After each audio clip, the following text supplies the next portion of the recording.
Mga pasaway nga residente nga nadakpan sa curfew naglabot na sa 87. Hugot nga security border control padayon nga ginapatuman. Si Zen Kilantang nakatutok live sa Haro, Iloilo City. Zen? Kate, abisar sa mabaskog nga kampanya sa otoridad kontra COVID-19, may pila sa gihapon ka mga residente ang nagasupak sa enhanced community quarantine sa diin nagdangat na sa 87 ang naglapas sa curfew.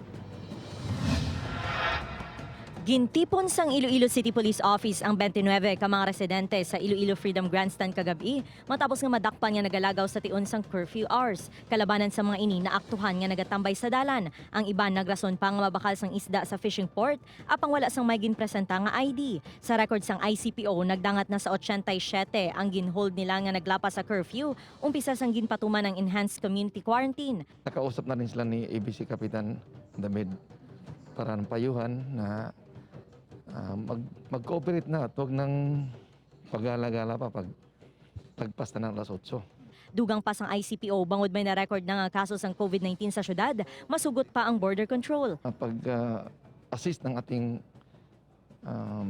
medical teams na sila naman yung nanguna, lalo yung pag-conduct ng thermal scanning sa border control. Andun po tayo, more than 1 week na po tayo doon in a 3 shift a day and 24/7. Pangabay naman ni Dampal sa pumuluyo nga magsunod sa mando nga ginapatuman kag kun wala naman sang emerhensya, likawan ana yung pagwa sa mga puluyan. Kate, dugang pa sang ICPO padayon ang pagpatigayon nila sang rekorida agud maganyat ang pumuluyo nga hindi na maglagaw sa tion sang curfew hours. Kate. Madamo nga salamat, Zen Kilantang.